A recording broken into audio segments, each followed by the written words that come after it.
English പഠിക്കുന്ന കാര്യം പറയുമ്പോൾ പൊതുവെ എല്ലാവരും സജസ്റ്റ് ചെയ്യുന്ന ഒരു സംഭവമാണ് നിങ്ങൾ മാക്സിമം ഇംഗ്ലീഷ് പുസ്തകങ്ങൾ, മാഗസിനുകൾ, ന്യൂസ് പേപ്പറുകളൊക്കെ വായിക്കാൻ വേണ്ടിയിട്ട് അല്ലേ. എന്നാലും നമ്മുടെ പല സുഹൃത്തുക്കളും പലപ്പോഴും കമൻറ്റ് ചെയ്യാറുണ്ട് കേട്ടോ, ചേട്ടാ ഞാൻ ഇംഗ്ലീഷ് പുസ്തകങ്ങൾ പലപ്പോഴും വായിക്കാറുണ്ട്, പക്ഷേ അല്ലെങ്കിൽ പലരും പറയാറുണ്ട് ചേട്ടാ എനിക്ക് ഇംഗ്ലീഷ് പുസ്തകങ്ങൾ നന്നായിട്ട് വായിക്കണം എന്ന് ആഗ്രഹമുണ്ട്, പക്ഷേ എന്താ പ്രശ്നം എന്ന് വെച്ച് കഴിഞ്ഞാൽ എനിക്ക് ഇതിൻ്റെ ഒന്നും അർത്ഥം മനസ്സിലാവുന്നില്ല. വായിക്കുന്ന സമയങ്ങളിൽ പലപ്പോഴും എനിക്ക് ഇതിൻ്റെ ഒന്നും അർത്ഥം മനസ്സിലാവുന്നില്ല. അപ്പോൾ എങ്ങനെ വായിക്കാൻ സാധിക്കും, അല്ലെങ്കിൽ എങ്ങനെ വായിക്കുമ്പോൾ അർത്ഥം മനസ്സിലാക്കിയെടുക്കാൻ സാധിക്കും? അപ്പോൾ ഇത്തരത്തിലൊരു ചെറിയ പ്രശ്നം നേരിടുന്ന തുടക്കക്കാരായിട്ടുള്ള ആളുകളാണോ നിങ്ങൾക്ക് ഇംഗ്ലീഷ് പഠിക്കണമെന്ന് ആഗ്രഹമുണ്ടോ, സംസാരിക്കണമെന്ന് ആഗ്രഹമൊക്കെ ഉണ്ടെന്നുണ്ടെങ്കിൽ 1-2 ടിപ്സുകൾ ഞാൻ ഈ വീഡിയോയിൽ പറഞ്ഞു തരുന്നതായിരിക്കും. ഇംപ്ലിമെൻറ്റ് ചെയ്ത് നോക്കുക. തീർച്ചയായിട്ടും നിങ്ങൾക്ക് ഇംഗ്ലീഷ് സംസാരിക്കുന്നതിന് വേണ്ടിയിട്ട് അല്ലെങ്കിൽ ഇംഗ്ലീഷ് പഠിക്കുന്നതിന് വേണ്ടിയിട്ട് തീർച്ചയായിട്ടും ഉപകാരപ്രദമായിരിക്കും. അപ്പോൾ എൻ്റെ പേര് Shiju Thomas. Welcome to my YouTube channel. ആദ്യമായിട്ട് കാണുന്ന ആളുകളാണെന്നുണ്ടെങ്കിൽ നമ്മൾ ഇത്തരത്തിലുള്ള കുഞ്ഞു കുഞ്ഞു വീഡിയോകളാണ് ചെയ്യുന്നത്. കണ്ടു നോക്കുക. ഇഷ്ടപ്പെടുകയാണെന്ന് നിങ്ങൾക്ക് ഉപകാരപ്രദമായെന്ന് തോന്നുകയാണെന്നുണ്ടെങ്കിൽ ചാനൽ സബ്സ്ക്രൈബ് ചെയ്യാനും വീഡിയോ ലൈക്ക് ചെയ്യാനും മറക്കരുത് കേട്ടോ. അപ്പോൾ നിങ്ങൾക്ക് എന്തെങ്കിലും സജഷൻ ഉണ്ടെങ്കിൽ കമൻറ്റിൽ അറിയിക്കാം. 2 ഓപ്ഷനാണ് നമുക്കുള്ളത് പുസ്തകങ്ങൾ വായിക്കുന്നതിന് വേണ്ടിയിട്ട്. ഒന്നാമത്തെ ഓപ്ഷൻ എന്ന് പറഞ്ഞു കഴിഞ്ഞാൽ നമ്മൾ ഏത് പുസ്തകം തിരഞ്ഞെടുക്കും, അല്ലെങ്കിൽ എത്തരത്തിലുള്ള പുസ്തകങ്ങളാണ് നമുക്ക് വായിക്കാൻ എളുപ്പം, അല്ലെങ്കിൽ എങ്ങനെയാണ് പുസ്തകങ്ങൾ തിരഞ്ഞെടുക്കേണ്ടതെന്നാണ്. രണ്ടാമത്തെ ഓപ്ഷനുകൾ നമ്മൾ തിരഞ്ഞെടുത്ത പുസ്തകങ്ങൾ എങ്ങനെ വായിക്കണം എന്നുള്ളതാണ്. അപ്പോൾ ആദ്യം നമുക്ക് ഒന്നാമത്തെ ഓപ്ഷനെ പറ്റിയിട്ട് സംസാരിക്കാം. എത്തരത്തിലുള്ള പുസ്തകങ്ങളാണ് നമ്മൾ തിരഞ്ഞെടുക്കേണ്ടത്. നമ്മളൊരു ബുക്കുകൾ വെക്കുന്ന ഷോപ്പിൽ പോയി കഴിഞ്ഞാൽ അവിടെ നിങ്ങളൊരു തുടക്കക്കാരായിട്ടുള്ള ആളുകളാണെന്നുണ്ടെങ്കിലാണ് ഞാൻ ഈ കാര്യം മുഴുവൻ പറയുന്നത് കേട്ടോ. എക്സ്പെർട്ട് ആണെന്നുണ്ടെങ്കിൽ നിങ്ങൾ ഈ വീഡിയോ കാണണമെന്നില്ല, സ്കിപ്പ് അടിച്ച് പോവാം. നിങ്ങളൊരു തുടക്കക്കാരാണെന്നുണ്ടെങ്കിൽ അവിടെ ചെന്ന് കഴിഞ്ഞാൽ ചേട്ടാ എനിക്ക് ഇംഗ്ലീഷ് സ്റ്റോറി ബുക്ക് വേണമെന്ന് പറയണം ഫസ്റ്റ്. അപ്പോൾ നമ്മൾ ആദ്യം സെലക്ട് ചെയ്യേണ്ടത് ഇംഗ്ലീഷ് സ്റ്റോറി ബുക്കുകളാണ്. രണ്ടാമത് സെലക്ട് ചെയ്യേണ്ടത് നമ്മൾക്ക് ചേട്ടാ എനിക്ക് ലെവൽ 1, 2, 3 എന്നുള്ള ഓപ്ഷനുകൾ കാണിച്ചു തരാൻ പറ്റുമോ എന്ന് ചോദിക്കണം. കാരണം എന്താ വെച്ച് കഴിഞ്ഞാൽ നിങ്ങളുടെ ലെവൽ എന്താണെന്നുള്ളത് നിങ്ങൾക്ക് മാത്രമേ അറിയൂ, അല്ലെങ്കിൽ നിങ്ങൾക്ക് മാത്രമേ അത് ടെസ്റ്റ് ചെയ്ത് നോക്കാനും പറ്റുള്ളൂ. അപ്പോൾ നിങ്ങൾ ചോദിക്കേണ്ടത് ചേട്ടാ ലെവൽ 1, 2, 3 ഉള്ള കാറ്റഗറിയിലുള്ള പുസ്തകങ്ങളാണ് വേണ്ടതെന്ന് പറയാം. അപ്പോൾ അവിടെയുള്ള ആളുകൾ നിങ്ങൾക്ക് മിക്കവാറും അത്തരത്തിലുള്ള കാറ്റഗറിയിലുള്ള സ്റ്റോറി ബുക്സ് കൊണ്ട് കാണിച്ചു തരും. ഇത് നോർമലി 5 വയസ്സുള്ള കുട്ടികൾ, 6 വയസ്സുള്ള കുട്ടികൾ, 7 വയസ്സുള്ള കുട്ടികൾ എന്നൊക്കെ ബുക്കും എഴുതിയിട്ടുണ്ടാവും, പലതും എഴുതിയിട്ടുണ്ടാവും. ഇതിനകത്ത് പ്രത്യേകത എന്താ വെച്ച് കഴിഞ്ഞാൽ കുട്ടികൾക്ക് വേണ്ടിയിട്ടുള്ള സ്റ്റോറികളായതുകൊണ്ട് തന്നെ കുട്ടികൾക്ക് മനസ്സിലാവുന്ന വളരെ സിമ്പിൾ ലാംഗ്വേജിലായിരിക്കും അവർ ആ സ്റ്റോറി മുഴുവൻ അതിനകത്ത് എഴുതിയിട്ടുണ്ടാവും. അപ്പോൾ ഒന്നാമത്തെ റീസൺ നമുക്ക് ആ സ്റ്റോറി ബുക്ക് വായിച്ചു കഴിഞ്ഞാൽ ആ സ്റ്റോറിയിൽ പറയുന്ന കഥ മുഴുവൻ നമുക്ക് മനസ്സിലാക്കാൻ സാധിക്കും. രണ്ടാമത്തത് ഈ ബുക്കുകൾ മുഴുവൻ വരുന്നുണ്ടാവുക ഒരുപാട് കളർഫുൾ പിക്ചേഴ്സോട് കൂടിയിട്ടായിരിക്കും.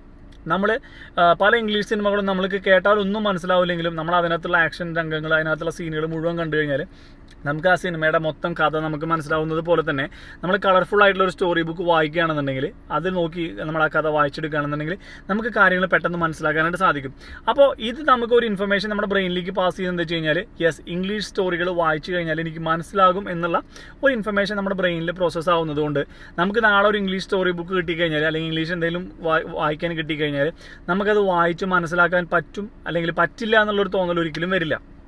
അപ്പോൾ നമ്മൾ ലെവൽ 1, 2, 3 ഏതാണോ നിങ്ങൾക്ക് പറ്റിയത് നിങ്ങൾ 1, 2, 3 എടുത്ത് വായിച്ച് നോക്കുക.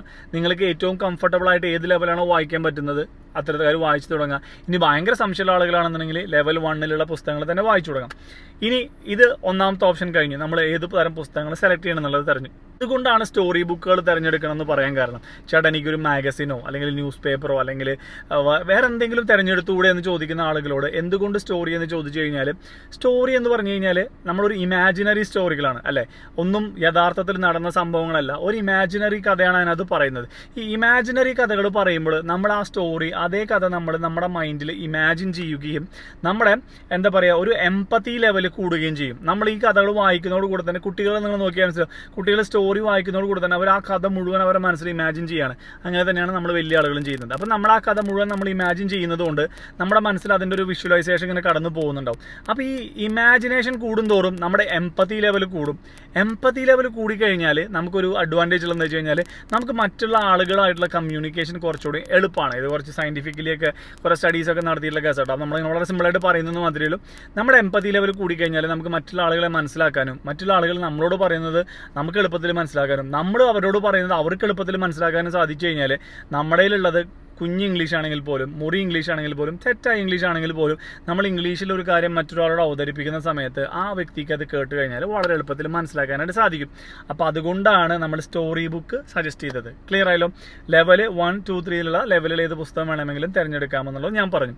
ഇനി അടുത്തൊരു ഓപ്ഷൻ, ചേട്ടാ എനിക്ക് സ്റ്റോറി ബുക്കൊക്കെ വിട്ടു, അല്ലെങ്കിൽ സ്റ്റോറി ബുക്ക് ആണെങ്കിലും അല്ലെങ്കിൽ വേറെ മറ്റ് ബുക്കുകളാണെങ്കിലും എനിക്ക് കുറച്ചും കൂടി അഡ്വാൻസ് ലെവലിൽ വായിക്കാനായിട്ട് എന്താ സാധിക്കാം, നമ്മൾക്ക് ഇത്ര സിമ്പിളല്ല, കുറച്ചുകൂടി ടഫായിട്ടുള്ള കാര്യങ്ങൾ ഇങ്ങനെ വായിക്കാൻ സാധിക്കുന്ന ആളുകളാണെങ്കിൽ നിങ്ങളുടെ ഇഷ്ടപ്പെട്ട ടോപ്പിക്കിനനുസരിച്ചുള്ള ഒരു പുസ്തകം നിങ്ങൾക്ക് സെലക്ട് ചെയ്യാം, നിങ്ങൾക്ക് ആ പുസ്തകം വായിക്കുമ്പോൾ നമ്മളത് ചെയ്യേണ്ട ഇത്ര മാത്രമേ ഉള്ളൂ, നമ്മുടെ കയ്യിൽ ഒരു പെൻസിൽ ഉണ്ടായിരിക്കണം. നമ്മൾ വായിക്കുന്ന സമയത്ത് നമ്മൾ ആ ഒരു സ്റ്റോറി അല്ലെങ്കിൽ ആ ഒരു ബുക്ക് നമ്മൾ ആ ഒരു ഫ്ലോയിൽ വായിച്ചു പോകുന്നു, കിട്ടാത്ത ഏതെങ്കിലും വാക്കുകൾ ഉണ്ടെന്നുണ്ടെങ്കിൽ ജസ്റ്റ് അതിൻ്റെ അടിയിൽ നമ്മൾ അണ്ടർലൈൻ ചെയ്ത് നമ്മൾ പോകുന്നു, പുസ്തകം വായിക്കുന്ന സമയത്ത് കിട്ടാത്ത മനസ്സിലാവാത്ത വാക്കുകൾ ഒരു അണ്ടർലൈൻ ചെയ്യുന്നു. നമ്മൾ ആ വാക്കിനെ പറ്റിയിട്ട് നമ്മളൊന്നും ഇപ്പോൾ സെർച്ച് ചെയ്യാൻ പോകുന്നില്ല, നമ്മളിങ്ങനെ വായിച്ചുകൊണ്ടേ പോകുന്നു. ഒരു ദിവസം 3-4 പേജൊക്കെയാണ് നമ്മൾ മാക്സിമം വായിക്കുന്നുണ്ടാവും. ഈ 3 പേജ് വായിച്ചു കഴിഞ്ഞാൽ നമ്മൾ ചെയ്യേണ്ടത്, അതിനുശേഷം നമ്മുടെ മൊബൈൽ ഫോൺ എടുക്കുന്നു അല്ലെങ്കിൽ ഡിക്ഷണറി എടുക്കുന്നു, നമ്മൾ മാർക്ക് ചെയ്ത ആ വാക്കുകളുണ്ടല്ലോ, ആ വാക്കുകളുടെയൊക്കെ അർത്ഥം എന്താണെന്നുള്ളത് നമ്മൾ എവിടെ എഴുതി വയ്ക്കുന്നു, നിങ്ങൾ വാങ്ങിച്ച പുസ്തകമായിരിക്കണം എന്നാണ് എൻ്റെ ഒരു സജഷൻ കേട്ടോ. നമ്മൾ വേറെ ആരുടെയൊന്നും തൽക്കാലത്തേക്ക് വായിക്കാൻ വേണ്ടി മേടിച്ചുകൊണ്ടുന്ന പുസ്തകങ്ങളാവരുത്. നിങ്ങളുടെ സ്വന്തം പുസ്തകങ്ങളാണെന്നുണ്ടെങ്കിൽ നിങ്ങൾക്ക് കുറച്ചുകൂടി ഇൻട്രസ്റ്റ് ഉണ്ടാവും ചെയ്യും, നിങ്ങൾക്ക് അതിനകത്ത് എന്ത് നോട്ട്സ് വേണമെങ്കിലും എഴുതി വയ്ക്കാം, അങ്ങനെ അത് നിങ്ങളുടെ സ്വന്തം പുസ്തകം ആയതുകൊണ്ട്. അപ്പോൾ ആ വാക്കിന് നേരെ മലയാളത്തിൽ നിങ്ങൾ എന്താണ് അതിൻ്റെ അർത്ഥം എന്ന് എഴുതി വെച്ചിട്ട് ആ സെൻറ്റൻസ് നിങ്ങൾ ഒന്നുകൂടി വായിച്ചു കഴിഞ്ഞാൽ നിങ്ങൾ ആ മൊത്തം സ്റ്റോറി ഓൾറെഡി വായിച്ചത് കഴിഞ്ഞതുകൊണ്ട് പെട്ടെന്ന് തന്നെ നിങ്ങൾക്ക് ആ സെൻറ്റൻസിൻ്റെ മൊത്തം അർത്ഥം മനസ്സിലാവാനായിട്ട് സാധിക്കും. നിങ്ങൾ ആ ഒരു സിറ്റുവേഷനിൽ ഈ ഒരു വാക്ക് ഇന്നൊരു സിറ്റുവേഷനിലാണല്ലോ ഉപയോഗിക്കുക എന്നുള്ള അർത്ഥം നിങ്ങൾക്ക് ആ ബുക്ക് വായിച്ചതുകൊണ്ട് മനസ്സിലാവുകയും ചെയ്യുമ്പോൾ നിങ്ങൾക്ക് ഒരു വാക്ക് ഏത് സാഹചര്യത്തിലാണ് ഉപയോഗിക്കേണ്ടതെന്നും ആ സാഹചര്യത്തിൽ വരുമ്പോൾ അതിൻ്റെ അർത്ഥം എന്താണെന്നും എങ്ങനെയാണ് അതൊരു സെൻറ്റൻസിൽ വരിക എന്നുള്ള കാര്യങ്ങളൊക്കെ വളരെ എളുപ്പത്തിൽ മനസ്സിലാക്കാനായിട്ട് സാധിക്കും. ക്ലിയർ ആയില്ലേ? അപ്പോൾ ഇത്തരത്തിലുള്ള 2 ഓപ്ഷനാണ് പുസ്തകങ്ങൾ വായിച്ചിട്ട് മനസ്സിലാക്കാനും അല്ലെങ്കിൽ പുസ്തകങ്ങൾ എങ്ങനെ വായിച്ച് തുടങ്ങണം എന്നറിയാനും ആഗ്രഹമുള്ള ആളുകൾക്ക് വേണ്ടിയിട്ടുള്ള ഒരു ഓപ്ഷൻ ഉണ്ടാവും. ഇനി 3ാമത്തെ ഓപ്ഷൻ, ചേട്ടാ പുസ്തകം വായിക്കണം ആഗ്രഹമുണ്ട് പക്ഷേ സമയം കിട്ടുന്നില്ല എന്ന് പറയുന്ന ആളുകൾക്ക് വേണ്ടിയിട്ട് പറയുന്ന ഒരു സംഭവമാണ്, നിങ്ങൾ ഒരു ദിവസത്തിൽ ഒരു 5 മിനിറ്റ് സമയമാണ് നമ്മൾ ഇതിനു വേണ്ടി കണ്ടെത്തുന്നത്. 5 മിനിറ്റ് സമയം നമ്മൾ കണ്ടെത്താന്നുണ്ടെങ്കിൽ ഒന്നുകിൽ നിങ്ങൾ കിടക്കുന്ന കട്ടിലിൻ്റെ സൈഡ് ടേബിളിൽ നിങ്ങൾക്ക് ഒരു പുസ്തകം വെക്കാം. അല്ല, അപ്പോൾ നമ്മൾ പലപ്പോഴും ഭക്ഷണമൊക്കെ ചൂടാക്കുന്നതിന് വേണ്ടി കിച്ചണിൽ പോകാറുണ്ട്. കിച്ചണിൽ ഓവനിൽ ഫുഡൊക്കെ വെച്ചിട്ട് 5 മിനിറ്റൊക്കെ നമ്മളിങ്ങനെ ഇട്ടിട്ട് ഇങ്ങനെ വെയിറ്റ് ചെയ്ത് നിൽക്കും, അങ്ങനെ ഫുഡ് ചൂടായി വരണമല്ലോ. ഈ 3 മിനിറ്റ് 5 മിനിറ്റൊക്കെ നമ്മൾ വെറുതെ നിൽക്കണം അവിടെ, അല്ലേ? പലപ്പോഴും ചെയ്യുന്ന നമ്മൾ മൊബൈൽ എടുത്ത് നോക്കുകയാണ് പതിവ്.